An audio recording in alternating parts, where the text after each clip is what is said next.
Good evening, good evening. Welcome to the Marriage Matters Podcast. This is episode 3. This is the power of the pivot, building a strong foundation of love. I'm your host, Alan Parks. And Tiffany. We're so glad you decided to join us this evening.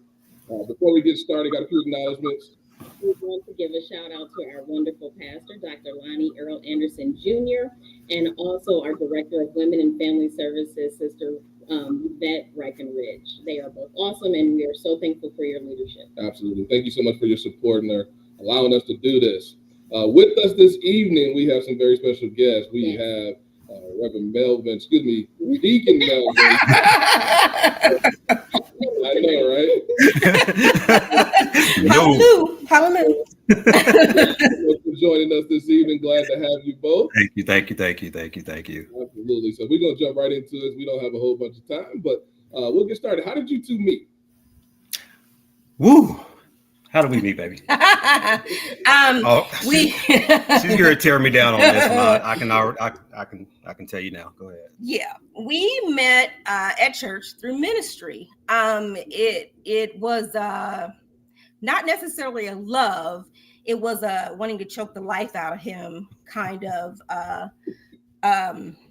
getting to know each other. I can't remember if I was the women's ministry secretary or if I was the president. But as you know, he is our business manager. And I was always going to him to get money. And he was always turning me down. He acted like it was his money. It's like everything that I wanted to have money for, he was like, no, that's not what your budget is for. So let's just say when we had conversations, he got to see the good. Well, actually, no. He got to see the bad, the more bad.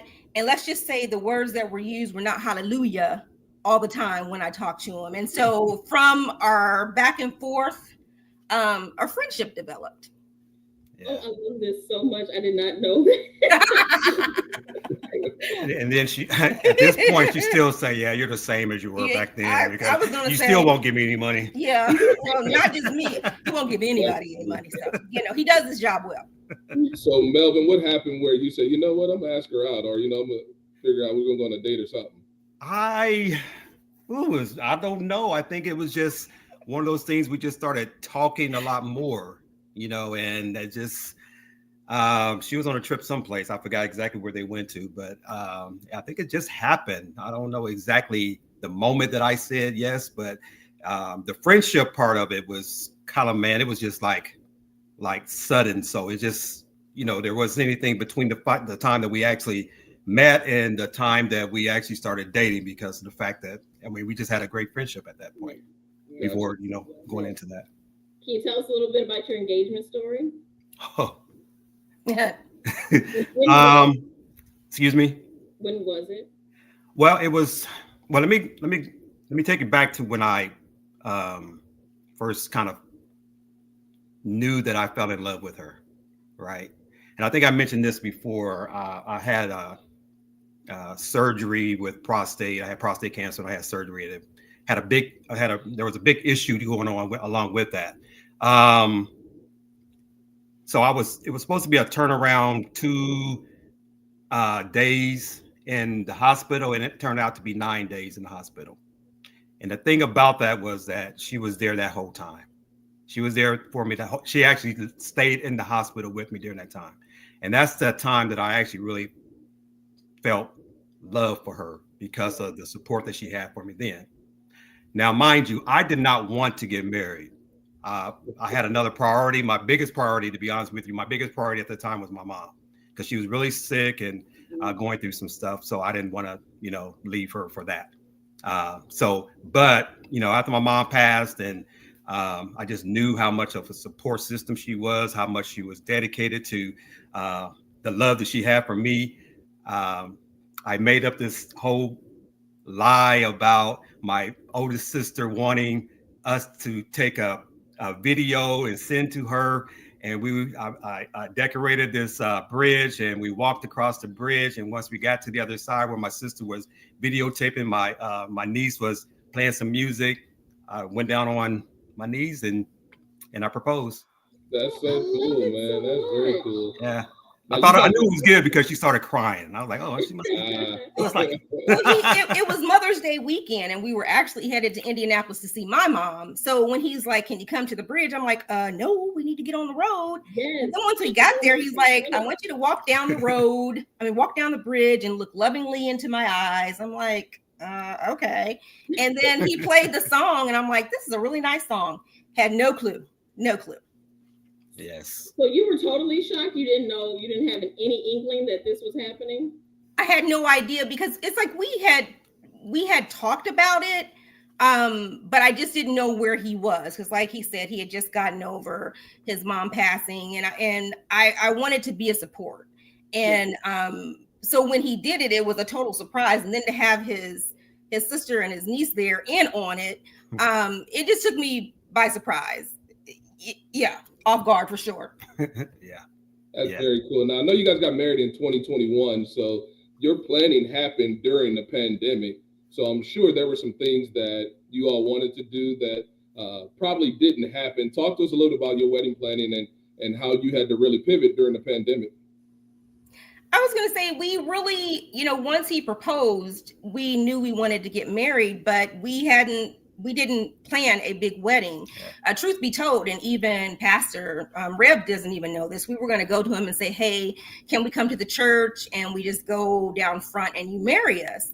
But with us being a blended family, having 3 daughters in 3 different states, we were like, we want them to be a part of it. And so he was like, well, let's do a Zoom. And so then we were like, well, we can't just let it just be our daughters, because as you know, the McNeils are a huge family. So he's like, well, we'll open it up to family. And then we also opened it up to close friends. And we did have it at the church. And I decorated just a little section. And I had my family come up from Indianapolis, my mother, my sister, my brother. He had his dad there, sister, brother, one of his sisters, one of his brothers, nieces, and some close friends. And we had our daughters on Zoom so that they were able to be a part of it. So it really wasn't, we just hadn't planned on doing something major, because we just knew we wanted to get married. Yeah. And during that time, our church was not open. We were still doing having service on Zoom. So to have that opportunity to come into the building to actually have a wedding at that time with some close friends and relatives in-house, and then be able to share that with our daughters and some other, like you said, some other close friends through Zoom. That was, I wouldn't say it was like, at that time, it was a pivot, because that was kind of like our temporary norm at that time, because that's pretty much what that was. We couldn't go anywhere, couldn't do anything. So we wanted to try to make the best that we could with the people that we love. Yeah, we had several friends that, they were engaged and ready to get married and all of that good stuff. And pandemic hit. So it was one of those things where they had to do a lot of changes and things like that. But it sounds like from you all, it was more of the normal. So it was like, let's roll with it. And use this opportunity to engage more families or more of your family, especially your daughters who were out of state. And it worked out to be something that worked out for you guys. Huh? Because probably 2 years prior, we're going to have a wedding on Zoom. It wasn't even a thing. Right. Like, what is Zoom first? Right. And I will say this, though. I'm sorry. No, go ahead. No, I will say this, though.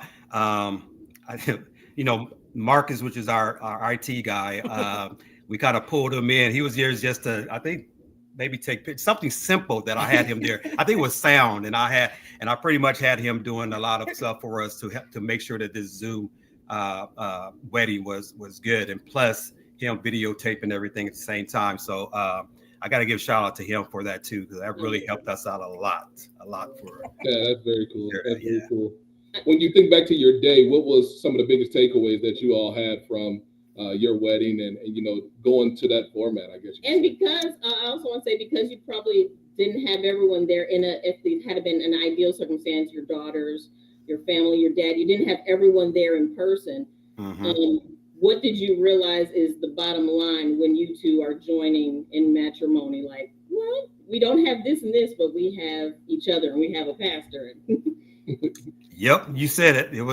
That's what we had. But one thing that was very important to us, just like we said before, is that for our daughters to be a part of this. So we needed that, and we talked about it a lot about how we can actually have this and share this with them, and to come up with that as far as Zoom, that was great for us to have that opportunity to do that. I think for me, that was the biggest thing for me, is to have them there with us.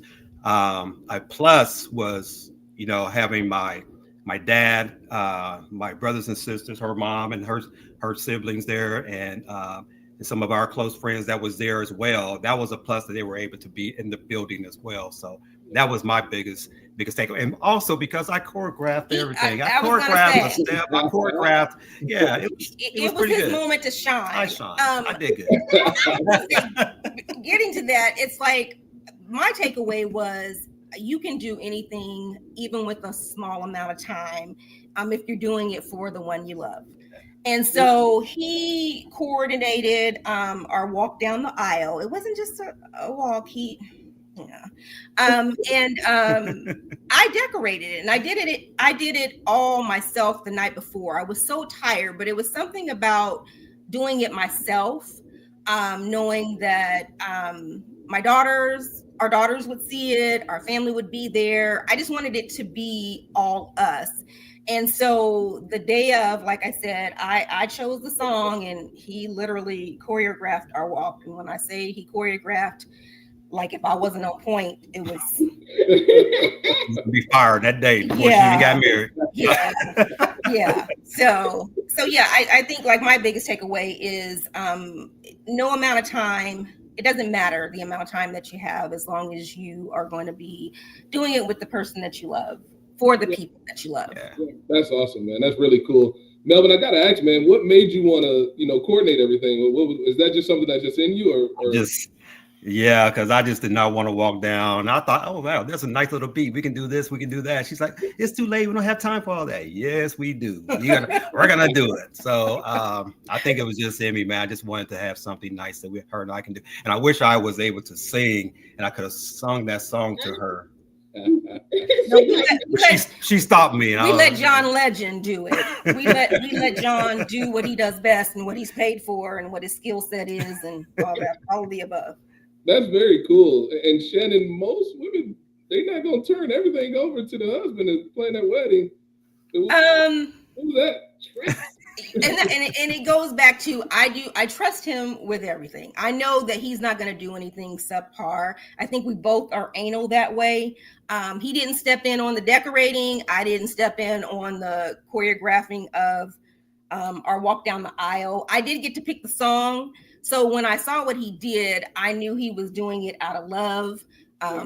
Even when I messed up and he looked at me like he was going to cut me, we made it. We made it. Right. Go back and start over. Exactly. Literally. Exactly. Were you there? I just. Yeah. Hold on, Rev. We're gonna do this again. We gotta get this right before we say I do. Oh gosh! Wow. That's funny, man. That's so cool. Well, I'm glad you two are hitched, taken away, moving away from that. Will you offer any thoughts on how your individual faith impacts your union? Well, I'm not gonna say my faith.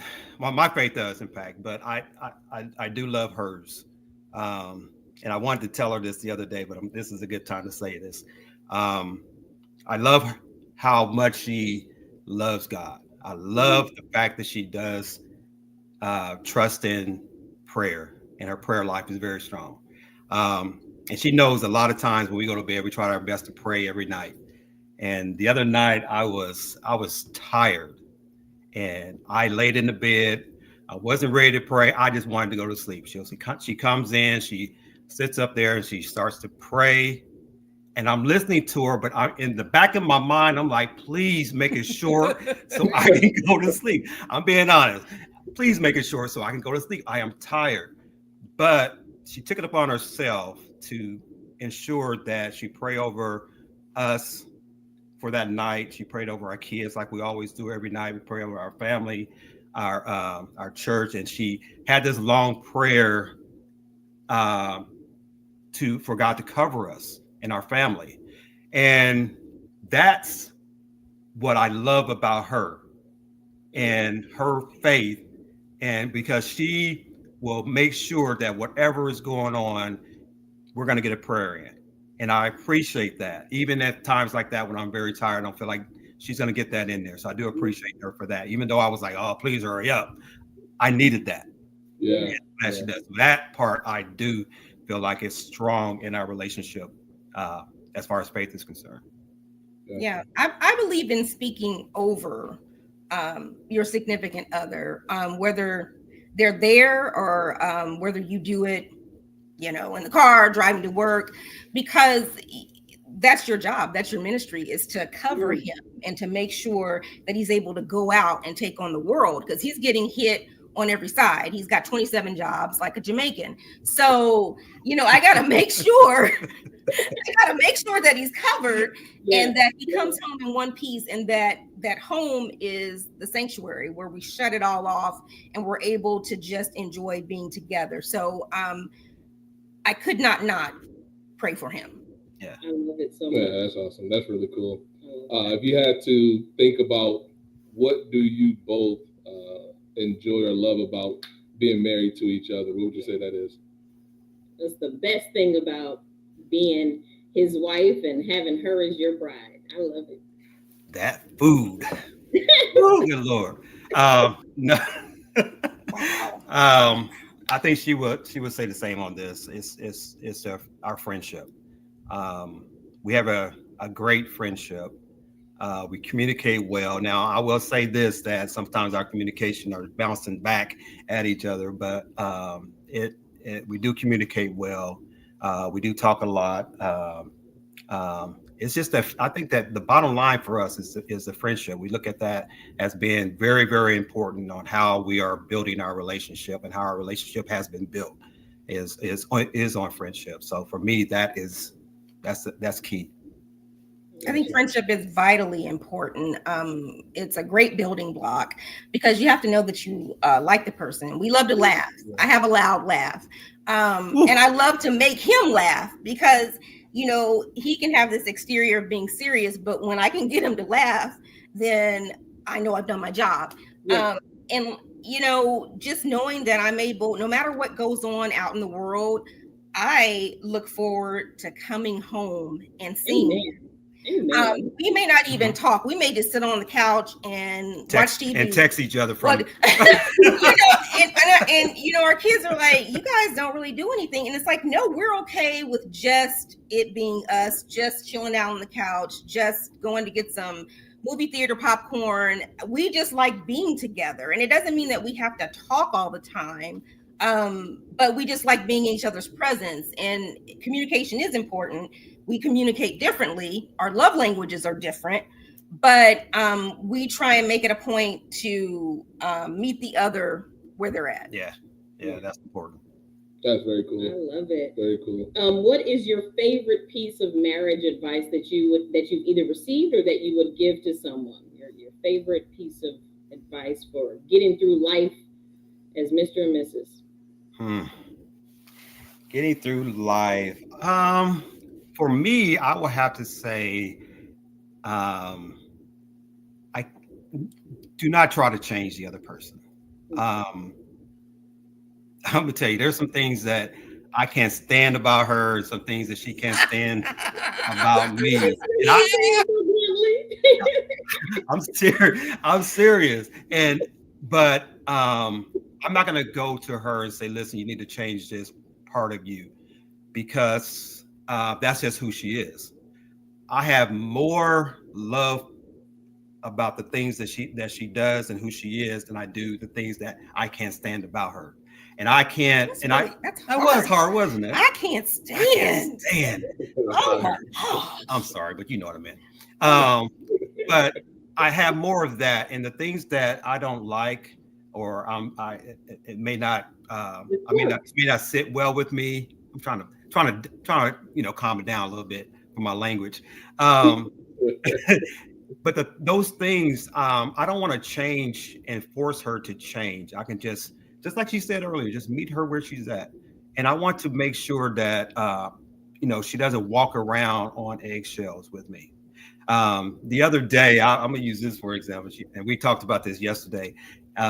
She bought something, she brought it home, and I was like, I blame you for this, Tiffany. Wait, what? She brought something home, and I was like, well, babe, I'm not feeling that. And she gave me that look like, why? The look like why, but she didn't say why. And she's like, okay, so she, decided to take it back or whatever. So that part is that communication that we're talking about, that, hey, listen, this is how I feel. Okay. And then that part on her side is meet me where I'm at. So things is cool. Is, she took it back. Everything was cool. I don't know if it's coming back or not, but at this point, it's gone. So, but that's where we're at right now. I think that's what I love. That's honestly what I love about her. We can sit there. That's so funny, man. So your advice is don't try to change the other person. Channin, your best piece of advice? He kind of hit it. Is definitely communication. And we have different communicating styles. He wants to get straight to it. He wants to stop it, and he wants to move on. Me, I want to hold it for a while. I got to think about it. I got to make sure that the words that I say are of the Lord and not of me. And then maybe I'll come back. I need time to process. Whereas he doesn't. He just wants to, let's nip it in the bud. Let's move on. Well, I don't want to. So, just learning how to. Just learning me as well. My trying to get it over with, bro.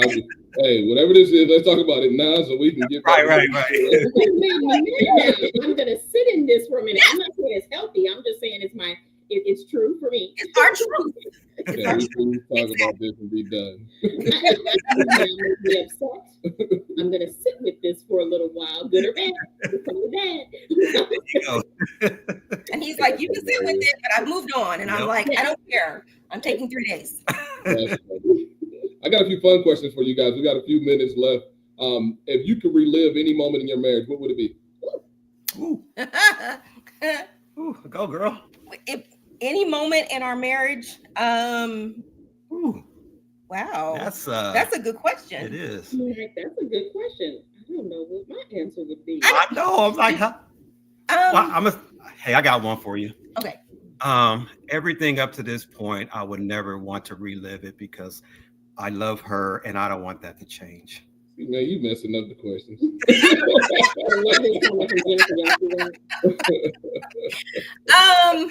I think for me, it would probably be like when we went horseback riding last summer. I should have told him up front that I can give you 20 minutes on a horse, as opposed to an hour. And let's just say a certain body part just hurt for a long time. But I was trying to meet him where he was. He wanted to horseback ride. He loves to do all that kind of stuff. Like he likes to, what is it? Zip line. Oh, that's another one. I didn't realize that I was afraid of heights. And I was like, yeah, let's go zip line. And I wonder which one of you two was the adventurous one based on like the pictures of your adventures. I'm like, which one of them?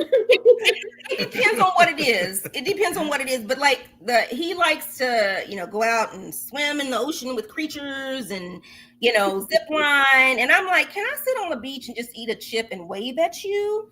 And so I try my best to meet him where he is. But like that day with the horse, if I didn't love him, That's a good lead into this next question, though. Money's not an option. Money's not an object? No, or not an object. I'm sorry. You got as much money as you want. Dream vacation. What would it be for each of you? Ooh, dream vacation. Yes. Oh, well, I think my dream vacation would definitely have to be somewhere on a beach because I love being on the beach. Where? Oh my God, I don't know, but it's got to be on a beach. I love swimming in the ocean. I love it. I would stay out there the whole day. I mean, the whole vacation time. But yeah, that's got to be my dream vacation, to go somewhere where there is water and we can swim in the ocean. You would be I will be there with him. But mine is more of, I would love to go to Paris. Like that's like when I retire, that's my thing. I want to go to Paris with a raspberry beret tilted and have myself, a croissant and some wonderful cheese, looking at the Eiffel Tower, going to a beautiful museum, just soaking in a culture that, we're not used to. Yeah. And, if by chance we found some water and a beach, we would go. But yeah. That's very cool. Very cool. Did you guys see Jennifer's comment, Jennifer Simmons? I saw her name, but I was trying to pay attention to what he was saying. Because I remember telling Channin he was going to be the one. She said, Jennifer, when I saw the pictures of the proposal, I texted her and said, told you. I remember now, Jennifer. I do. Channin, I'm going to jump back. He answered this, but you did not. When did you know that this was going to be your husband? I think when he was in the hospital, going through the issues after his prostate surgery, and just seeing him laying in the bed and just hooked up to all that was going on. And I said to myself, can I see myself without him? And I said, no matter what came with it. I didn't mean to go and get all emotional, but it's like, I can't, no matter what comes out of this, I can't see my life without him. Yeah. So. Don't make me cry. It's so important. And just so the audience knows, Black men are 2 times more likely to, have more mortal rates with prostate cancer than white men. And it's something that, as Black men, we need to make sure we're getting checked for prostate cancer and things like that. So didn't want that to be a PSA, but thought it would be a good opportunity. It is. They kind of jumped into in sickness and in health before. Exactly. Because some couples do not make it once a major illness comes. Like, you're supposed to be my fun spouse. It's supposed to just be a good time. Right. A lot of people, their marriages crumble once disease hinders or sickness. And I'm like, you two went through that in advance, so it's real. Yeah. Absolutely. Sure. Well, Reverend, or I keep want to call you Reverend Deacon McNeil. Thank you all so much for taking some time to be with us. We love you. We really love you guys, and we just want to highlight couples and let people know that marriage is a wonderful thing, and especially if it's God's the foundation of that marriage, it can be a wonderful life being with someone that you love. So Amen. Thank you all so much for being with us. We greatly appreciate it. And before we get out of here, we want to give a shout out for anniversaries for the month of November. No. December. December. Brother Earl and Sister Valerie Jackson. Most of you know Sister Val and Brother Earl. December 28th is theirs. And then Omar and Shanika Daniels. They were married on New Year's Eve, December 31st. Oh, wow. So happy anniversary to them as well. So excited that you all are going to celebrate your anniversaries. next month. So big shout out to you all. Glad you all are hitched, and hopefully you have a great anniversary.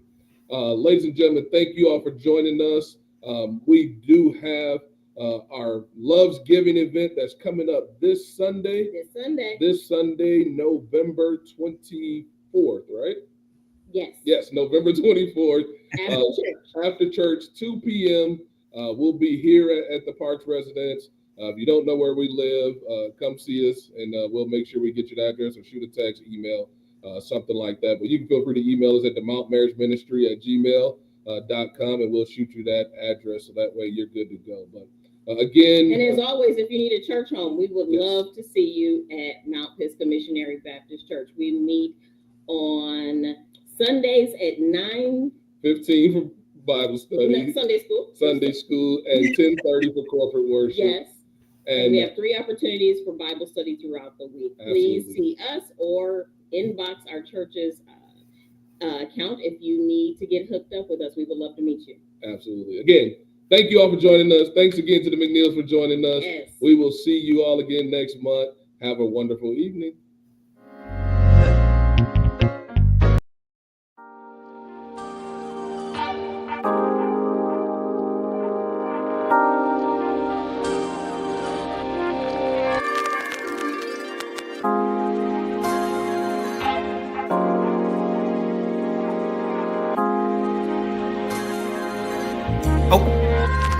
Thank you, guys. We appreciate it.